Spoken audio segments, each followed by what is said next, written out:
कहते हैं दिल का रास्ता पेट से होकर गुजरता है, लेकिन कभी कभी जाने अनजाने में दिल को खुश करने के चक्कर में हम पेट को नुकसान पहुंचा देते हैं। एसिडिटी, इंडाइजेशन कुछ ऐसी ही समस्या है। आज हम इन्हीं समस्याओं पर बातचीत करने वाले हैं, जिसके लिए हमारे साथ एक्सपर्ट्स मौजूद हैं। आइए स्वागत करते हैं। हमारे साथ हैं doctor Anoop Saraya, professor and head department of gastroenterology, AIIMS. आपका स्वागत है हमारे कार्यक्रम में।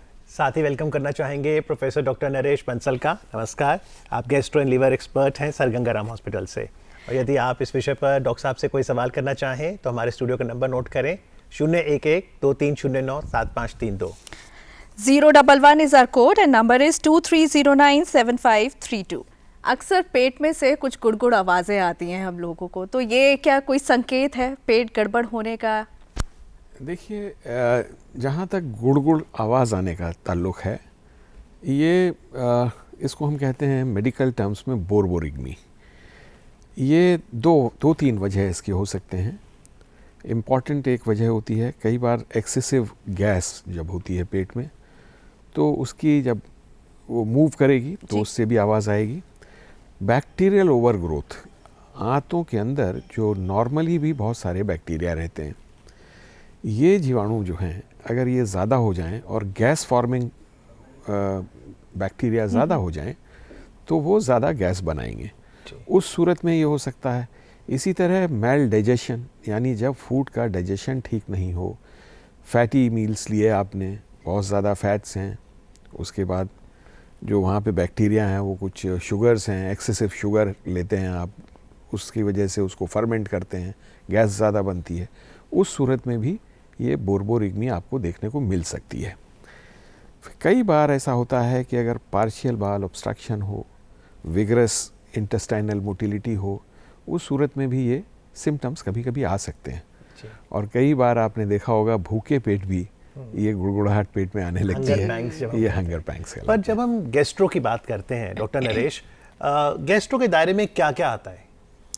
गैस्ट्रो के दायरे में बहुत सारी चीज़ें आती हैं, लेकिन मुझे लगता है जो इंडाइजेशन की जो हम बात कर रहे हैं तो उसमें तीन कंपोनेंट इंपॉर्टेंट है। एक तो होता है गैस्ट्रोइसोफेजियल रिफ्लक्स डिजीज़, अच्छा, जिसे हम कॉमनली एसिडिटी के नाम से जानते हैं।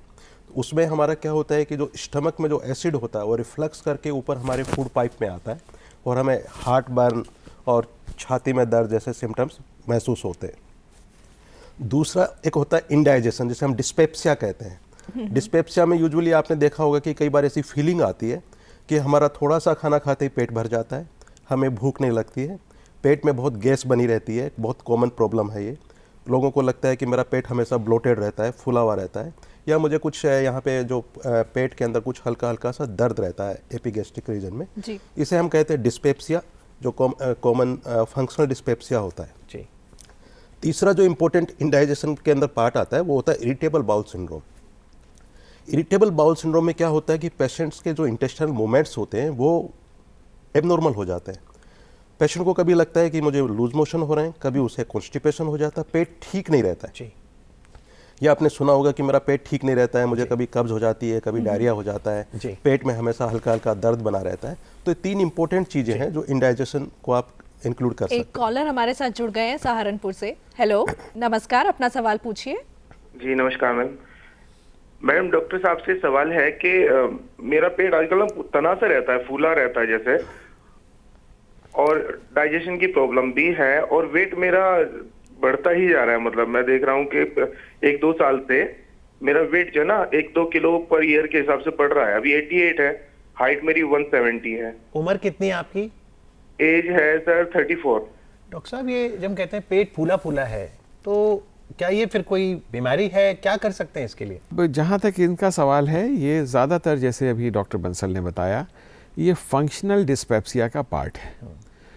कुछ खाना खाने के बाद पेट फूला रहना या ऐसा लगना कि हमको डाइजेशन ठीक नहीं है, ये सब फंक्शनल डिस्पेप्सिया है। और ये एक बहुत कॉमन प्रॉब्लम है। जब हम ओपीडी में बैठते हैं तो तकरीबन 20 से 25% मरीज इसी किस्म के आते हैं। तो सॉल्यूशन डॉक्टर साहब? इसका सॉल्यूशन बहुत सिंपल है। एक तो इसका ताल्लुक एंग्जाइटी से भी हो सकता है। अच्छा। और थोड़ा सा हमको इन्वेस्टिगेट करना पड़ेगा। जैसे डॉक्टर साहब ने बताया था, डॉक्टर बंसल ने, कि जब ये डिस्पेप्सिया के केसेस आते हैं तो हमको ये रूल आउट करना होता है कि पेशेंट को एसिड सिक्रीशन ज़्यादा तो नहीं है, यानी जैसे एक बताया गैस्ट्रोइसोफेजियल रिफ्लक्स डिजीज़, इसी तरह एपीगैस्ट्रिक पेन सिंड्रोम होता है, जिसमें कि आपने खाना खाया, पेट में हल्का सा दर्द हुआ, फूला पेट, वॉमिटिंग की फीलिंग हुई। तो ये सारा पार्ट जो है ये फंक्शनल डिस्पेप्सिया का पार्ट होता है। तो कुछ डाइटरी एडवाइस हम लोग देते हैं, कुछ उसकी एंग्जाइटी को एलिवेट करने के लिए कुछ एडवाइस देते हैं, कुछ टेस्ट भी कराना और है? कुछ टेस्ट। जैसे? अब अलार्म सिम्टम्स जिनको हम कहते हैं, अगर अलार्म सिम्टम्स हैं तो उस सूरत में टेस्ट कराना ज़रूरी हो जाता है। जब हम अलार्म सिम्टम्स की बात करते हैं तो उसमें वेट लॉस आता है, अनीमिया आता है, अनएक्सप्लेन्ड अनीमिया, हाँ, लॉस ऑफ एपेटाइट आता है, जी, ब्लड आना, अपने ब्लैक स्टूल्स आना, जो स्टूल्स हैं उसमें काला काला स्टूल आता है। ये सारे जब सिम्टम्स आते हैं तो हम इनको अलार्म सिम्टम्स कहते तो हैं। डॉक्टर साहब ऐसे में कौन से टेस्ट कराने होंगे फिर? सो जैसे कि सर ने बताया कि अलार्म सिम्टम्स हमें हमेशा पूछने चाहिए और हमेशा देखने चाहिए। फंक्शनल डिस्पेप्सिया और एक होता है ऑर्गेनिक डिस्पेप्सिया। तो फंक्शनल डिस्पेप्सिया होता है जिसमें आपकी सब चीज़ें नॉर्मल होती हैं, आपको कोई लाइफ स्टाइल, जैसे इन्होंने कहा कि मेरा वेट बढ़ता जा रहा है, तो अगर ये अपना वेट कम करें, इसका मतलब ये या तो खाना ज़्यादा खा रहे हैं या फिजिकल एक्सरसाइज नहीं कर रहे हैं, तो उन सब चीज़ों पे ध्यान दे तो ये फंक्शनल डिस्पेप्सिया ठीक हो सकता है। लेकिन अगर अलार्म सिम्टम्स होते हैं तो हमें कुछ ब्लड इन्वेस्टिगेशंस करने होते हैं, उसमें एंडोस्कोपी करनी पड़ सकती है, कोई अल्ट्रासाउंड वगैरह करके देखना पड़ सकता है, क्योंकि ये जब सिम्टम्स होते हैं अलार्म सिम्टम्स की, पेशेंट्स का हीमोग्लोबिन कम हो रहा है, उसको ब्लड आ रहा है, ब्लैक स्टूल्स आ रहे हैं, वेट लॉस हो रहा है, तो ये सेम सिम्टम्स आपको किसी कैंसर में भी हो सकते हैं। ओके, ठीक है ना? जी। तो सिम्टम्स जो है कॉमन होते हैं, कैंसर के भी सिम्टम्स हो सकते हैं और नॉर्मल जस्ट इंडाइजेशन हो सकता है, जिसे हम कॉमन लैंग्वेज में फंक्शनल डिस्पेप्सिया बोलते हैं। जी। तो हमें पेशेंट के अगर अलार्म सिम्टम्स हैं तो उसे इन्वेस्टिगेट करना होगा, उसको अकॉर्डिंगली ट्रीट करना होगा। अगर फंक्शनल डिस्पेप्सिया है तो ट्रीट करना आसान है, अपना लाइफ स्टाइल ठीक करिए, कितना खाते हैं, कब खाते हैं, क्या खाते हैं, ये इंपॉर्टेंट है। जी डॉक्टर, अगर बच्चों की बात करें, इन्फेंट्स और टॉडलर्स की अगर हम बात करें, अक्सर ऐसा होता है इन्फेंट्स आफ्टर टेकिंग मिल्क वो बार बार वॉमिटिंग करते हैं, या टॉडलर्स खाना खाते ही तुरंत बाद वॉमिटिंग कर देते हैं, तो क्या ये वही इंडाइजेशन की प्रॉब्लम है? देखिए, जहाँ तक आपने कहा मिल्क के बाद, तो मिल्क इंटॉलरेंस भी होती है बच्चों में। शुरुआती दौर में ज़्यादा होती है इन्फेंट्स में, लेकिन धीरे धीरे जो हमारी इंटेस्टाइन की सेल्स हैं, अब एक कुछ खास एंजाइम्स होते हैं, अगर उनकी डेफिशिएंसी है तो ये इंटॉलरेंस आ जाती है। लेकिन ये ठीक भी हो जाती है, इसके लिए कोई ख़ास परेशान होने की ज़रूरत नहीं। बाकी कई बार बच्चों में ये देखा जाता है कि उनको अगर कुछ खास किस्म का खाना पसंद नहीं है, और अगर पेरेंट्स बहुत डोटिंग पेरेंट्स हैं और वही दे रहे हैं, तो ये उल्टी कर सकते हैं या वो डिसलाइक करते हैं। ऐसी कोई ख़ास बीमारी ये नहीं होती है, लेकिन जब तक बच्चों में भी वज़न कम नहीं हो रहा है, लगातार अब वो कंसंट्रेट नहीं कर पा रहे हैं, अनीमिया बना हुआ है, उन सब सूरत में हमें उनको इन्वेस्टिगेट करने की ज़रूरत है। डॉक्टर साहब कोलकाता चलते हैं, एक और कॉलर है फोन लाइन पर। हेलो हेलो, हमेशा इंडाइजेशन का प्रॉब्लम रहता है जी। ऑपरेशन गॉल ब्लैडर का हुआ है 2008 में, उसके बाद से मुझे हमेशा ही रहता है जी। अभी खाना निगलने में थोड़ा पेन होता है मुझे। तो माया जी, दो तीन चीज़ें आपने बताया कि एक तो जैसे कि आपको खाना निगलने में कुछ दर्द होता है, हल्का सा दर्द होता है, तो खाना निगलने में दर्द होता है, तो ये कई बार एसिड रिफ्लक्स से हो सकता है, आपको रिफ्लक्स इसोफेजाइटिस हो सकता है सिंपल टर्म्स में। तो बहुत ज़्यादा एसिड बनने से कई बार हमारे फूड पाइप में अल्सर्स बन जाते हैं, जिससे आपको खाना निगलने में दर्द होता है। लेकिन अगर आपका वेट कम हो रहा है, जैसे कि अभी अलार्म सिम्टम्स की बात कर रहे थे, तो उसके लिए फिर आपको एक एंडोस्कोपी करके देखना चाहिए कि कोई प्रॉब्लम तो नहीं है।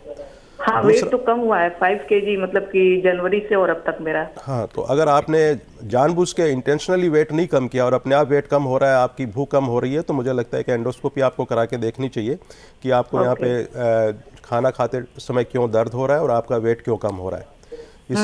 इसके अलावा जो है आपको इंडाइजेशन रहता है, तो इंडाइजेशन में अगर गैस वगैरह बनती है तो आप फिजिकल एक्सरसाइज कर सकते हैं।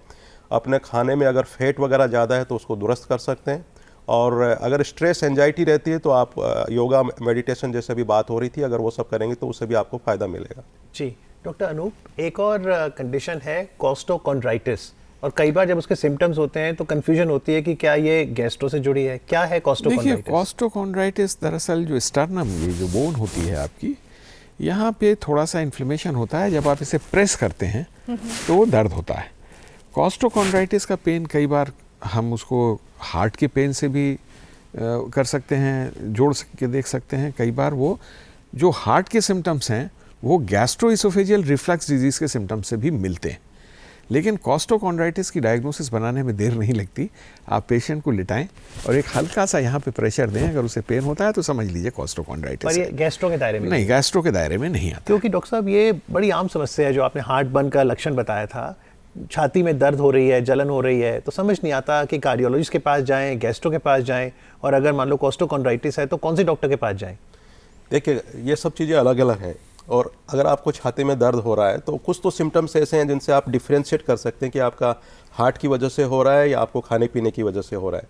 क्योंकि अगर हार्ट की वजह से चेस्ट पेन होता है तो यूजुअली बहुत सीवियर पेन होता है, लेफ्ट आर्म में रेडिएट करता है, और आपको बीपी फॉल हो जाएगा, पसीने आ जाएंगे, ठंडे पसीने आ जाएंगे, या फिर आपको कुछ हिस्ट्री होती है कि आपको डायबिटीज़ है, आपको पहले कोई कार्डियक हिस्ट्री है, और आपका ये जो दर्द है ये अचानक बैठे बैठे कभी भी हो गया है, तो इस तरह का अगर आपको लगता है तो कार्डियक कोज है। लेकिन जब भी अगर आपको कुछ शंका हो कि मेरे को हार्ट की वजह से है या गैस की वजह से, तो पहले आपको हार्ट का अपना रूल आउट कर लेना चाहिए, क्योंकि वो ज़्यादा सीरियस प्रॉब्लम है।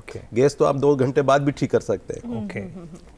दूसरी चीज़, जो गैस और एसिड की वजह से जो रिफ्लक्स होता है, यूजुअली हम ज़्यादा खा लेते हैं, उसके बाद हमारा एसिड रिफ्लक्स करता है, मुंह में खट्टा पानी आ जाता है, कॉमन प्रॉब्लम होती है, इसमें कोई पसीने वगैरह नहीं आते हैं, आपका बीपी फॉल नहीं होता है। तो ये इस तरह की सिम्टम्स है, तो इसका मतलब आपको एक गैस और एसिड रिफ्लक्स से हो रहा है, नहीं कि हार्ट की वजह से हो रहा है। ओके डॉक्टर, एक और टर्म आजकल सुनने में आती है, एसिडिटी हमने सुना था, लेकिन अब सुनने में आता है हाइपर एसिडिटी, ये क्या है? एसिडिटी और हाइपर एसिडिटी दरअसल एक ही बात है। अच्छा। जब आप स्टमक जो आपका है, यानी जो आमाशय है, ये एसिड सिक्रीट करता है। अब ये जो एसिड है वो कई लोग उसको हाइपर सेंसिटिव हो सकते हैं। नॉर्मली क्या होता है, जो एसिड रिफ्लक्स होता रहता है, फूड पाइप में ये एसिड आता रहता है, और फूड पाइप की मोटिलिटी से वो एसिड वापस चला जाता है। ये म्यूकोसा अगर हाइपर सेंसिटिव है तो उसको सिम्टम्स आते हैं, जलन होती है अगर बहुत ज़्यादा एसिड आता है। तो ये हाइपर एसिडिटी और एसिडिटी दोनों दरअसल एक ही चीज़ है। जी, लेकिन इससे हम, क्योंकि कॉमन बहुत है और पूछेंगे, लेकिन फिलहाल दार्जिलिंग चलते हैं, जहाँ पर हमारे अगले कॉलर फोन लाइन पर हैं। Hello. Hello, good morning sir. Good morning. सुबह सुबह दर्द कैसे लगता है, ये गैस का प्रॉब्लम है सर? डॉक्टर साहब। ठीक है सर। देखिए, जो आप कह रहे हैं सुबह सुबह दर्द लगता है, ये दर्द अगर पेट के ऊपर, आपके ऊपर के हिस्से में ये दर्द महसूस होता है तो इसकी वजह कई हो सकती हैं। जब खाली पेट दर्द होता है या रात में दर्द होता है तो इसको हम एक बात कहते हैं कि इसमें अल्सर डिजीज़ को रूल आउट कर लेना चाहिए। बाकी जो आप कह रहे हैं गैस का ये दर्द नहीं होता, ये वेग सिम्टम्स आप बता रहे हैं। लेकिन हाँ, खाली पेट अगर दर्द हो रहा है या रात में खाने के 2-3 घंटे बाद आपको पेट के ऊपरी हिस्से में दर्द हो रहा है, तो उस सूरत में आपको अपना एक एसिड पेप्टिक डिजीज़ जिसको हम बोलते हैं, उसको आपको अल्सर डिजीज़ को रूल आउट कर लेना चाहिए। बाकी आपको एक चीज़ का आपको और ध्यान रखना है, अगर ये खाना खाने के बाद दर्द ठीक हो जाता है तो ये हम मान के चल सकते हैं कि ये एसिड पेप्टिक डिजीज़ का एक लक्षण होगा। जी, लेकिन अमूमन जब भी कोई गोली दी जाती है किसी भी बीमारी के लिए, हम कहते हैं ना खाली पेट मत लें। अगर कोई खाली पेट गोली लेता है तो क्या असर पड़ता है फिर स्टमक पर? नहीं, ऐसा होता है कि अलग अलग दवाएं अलग अलग समय पे लेनी पड़ती है। जैसे कि जो हम यूजुअली जो गैस के लिए दवाएं देते हैं, जिन्हें हम प्रोटॉन पंप इनहिबिटर्स कहते हैं, जो बहुत कॉमनली यूज होती है, वो इनफैक्ट खाली पेट ही लेनी होती है। उनको आपको खाने के 20 मिनट या 30 मिनट पहले लेंगे, तभी वो आप मैक्सिमली एक्टिव होंगी। अच्छा, है ना, क्योंकि आपका एसिड सिक्रेशन जब तक आएगा तब तक दवाई भी अपने पीक पे होगी। ओके। तो कुछ दवाएं खाली पेट ली जाती है। मल्टीविटामिन्स की टैबलेट आपने सुना होगा, सुबह उठते ही लेनी होती है। तो कुछ मेडिसिन खाली पेट लेनी होती है। हर मेडिसिन का अपना एक स्पेसिफिक टाइम होता है। लेकिन कुछ मेडिसिन जो गैस्ट्रिक इरिटेंट होती हैं, जो गैस्ट्राइटिस करती है, जैसे आयरन है, कैल्शियम है, या खाने के साथ उनका कुछ ड्रग इंटरेक्शन होता है कि अगर आप खाने के साथ लेंगे तो वो एब्जॉर्ब पूरी नहीं होगी, तो उनको एक पर्टिकुलर टाइम पे खाने के बाद लेना होता है। ओके, कोलकाता से एक और कॉलर हमारे साथ जुड़ गए हैं। जी नमस्कार। हाँ नमस्कार मैडम। जी नमस्कार सिद्धार्थ जी, अपना सवाल पूछिए। मैडम मेरा उम्र है 30 साल, ठीक है, तो मैं बाहर का खाना भी नहीं खाता हूँ, लेकिन एक साल में मेरा यूरिक एसिड 10.1 हो जाता है। 2 बार टेस्ट किया, 2 बार ही ऐसा प्रॉब्लम हुआ है। जी डॉक्टर अनूप। देखिए, ये एक मेटाबॉलिक डिजीज़ है। इसमें आपका यूरिक एसिड जो बढ़ गया है, ये इससे परेशान होने की इतनी ज़रूरत नहीं है।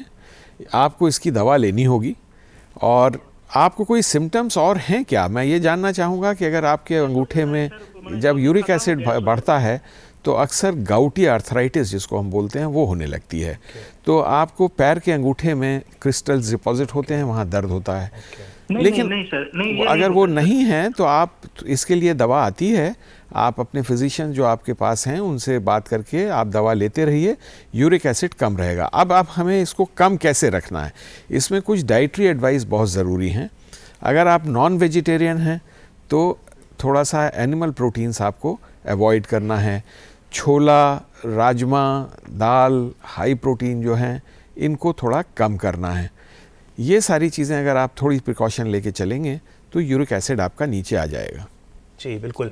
डॉक्टर साहब, जैसे मैं पूछ रहा था आपसे, गैस्ट्रो के दायरे में क्या आता है? तो जब हम खाना खाते हैं मुंह से और वो फूड पाइप से स्टमक जाता है, ये पूरा गैस्ट्रो है इंटेस्टाइन्स तक? जी, ये मुंह से लेकर के एनस तक, यानी कि जब तक आप खाते हैं और जब आपका शौच करते हैं तो ये पूरा जो ट्रैक्ट है, और इसके साथ में जो लीवर है, इसके साथ में लीवर है, जो गोल ब्लैडर है, जो बिलियरी सिस्टम है, जो पेंक्रियाज है, जो अपने जूस बनाते हैं डाइजेशन के लिए और जो इंटेस्टाइन में डालते हैं, ये सब भी उसी दायरे में आता है। तो जो हम खाना खा रहे हैं, क्योंकि शुरुआत वहीं से हो रही है पाचन की, क्या धीरे खाना चाहिए? क्या एडवाइस देंगे आप, डेली टिप्स? जी, तो इंडाइजेशन से बचने के लिए ये डेली टिप्स जो हम यूजुअली जो शुरू से सुनते आ रहे हैं और जो हमें प्रैक्टिस करने चाहिए, वो है कि एक तो हमें खाना स्लो खाना चाहिए, उसे प्रॉपर चबा के खाना चाहिए, क्योंकि अगर प्रॉपर चबा के नहीं खाएंगे तो आपकी इंटेस्टाइन को ज़्यादा मेहनत करनी पड़ेगी और प्रॉपर डाइजेस्ट नहीं होगा। डाइजेशन नहीं होगा तो जो फूड जो डाइजेस्ट नहीं हुआ उसमें बैक्टीरियल ओवरग्रोथ होगी, उससे गैस बनेगी आपको। तो खाना स्लो खाना चाहिए। आपको खाना जितनी भूख हो उससे कम खाना चाहिए। अच्छा। यूजुअली हम क्या करते हैं कि हमारे एक ट्रेडिशन होता है कि आपने अपना पेट भर के खा लिया, फिर भी घर वाले चाहते हैं कि आप कुछ एक्स्ट्रा खाएं। होना ये चाहिए कि आप खाना कम खाएं, और अगर आप कहीं किसी के यहाँ अतिथि बन के जा रहे हैं तो उनको जब तक आपको 2 रोटी की भूख आप मना कर दीजिए, क्योंकि वो कुछ आपको एक्स्ट्रा खिलाएंगे या बाद में स्वीट्स आ जाएंगे, ठीक है ना। तो जितनी भूख हो उससे कम खाना चाहिए। एक्सरसाइज करना चाहिए, टाइम पे खाना चाहिए। खाना खाते ही सोना नहीं है आपको। खाना आपको 3 घंटे 2 घंटे पहले बंद कर देना है। अगर खाना खा के सोएंगे तो ऊपर रिफ्लक्स आएगा, एसिडिटी होगी, इंडाइजेशन होगा, डाइजेशन प्रॉपर नहीं होगा। रात का खाना हल्का खाइए, क्योंकि रात को आप यूजुअली सो जाते हैं तो डाइजेशन करने में मुश्किल होता है। तो ये सब छोटे छोटे टिप्स हैं जो आप यूज कर सकते हैं। 30 सेकंड्स रह गए डॉक्टर साहब, आपकी तरफ से कोई टिप्स किस बाबत? कि एसिडिटी और इंडाइजेशन, इसके लिए प्रिवेंटिव मेजर्स हम क्या क्या लें? इसके लिए देखिए, मैंने ऐसे कहा कि एक हेल्दी लाइफस्टाइल बहुत ज़रूरी है। अल्कोहल को अवॉइड करें, स्मोकिंग ना लें, तम्बाकू गुटखा ना खाएं, और पेन किलर्स फ्रीक्वेंटली ना लें। अगर आप इनको अवॉइड करेंगे तो एसिडिटी की समस्या से कुछ हद तक आपको निजात मिल सकती है। बाकी जैसे अभी डॉक्टर बंसल ने बताया, डाइट के अंदर यही कि जितना खाना है उससे थोड़ा कम खाएं, और वो तमाम चीज़ें जिसमें कि बहुत जैसे तली हुई चीज़ें हैं जिनमें फ़ैट बहुत ज़्यादा है। आप बच्चे आजकल आप देखते हैं पिज़्ज़ा, बर्गर, जिनमें फ़ैट बहुत है, आपके चीज़ के अंदर भी फ़ैट बहुत है। उन चीज़ों को अवॉइड करें, क्योंकि वो एसिड सिक्रीशन भी बढ़ाते हैं और गैस्ट्रिक एम्प्टिंग भी कम करते हैं। तो उस वजह से रिफ्लक्स के सिम्टम्स भी होंगे, एसिडिटी भी होगी। तो क्या गर्म पानी भी फायदेमंद हो सकता है इसमें? ऐसा कुछ खास नहीं है, लोग लेते हैं, लेकिन ऐसा किसी और पैथी में हो तो मालूम नहीं, लेकिन हम ये नहीं कहते हैं कि फायदे। जी, आज कार्यक्रम में आके इंडाइजेशन और एसिडिटी से हम कैसे बच सकते हैं बताने के लिए डॉक्टर अनूप आपका, डॉक्टर नरेश आपका बहुत बहुत आभार। Thank you very much. Thank you. नमस्कार।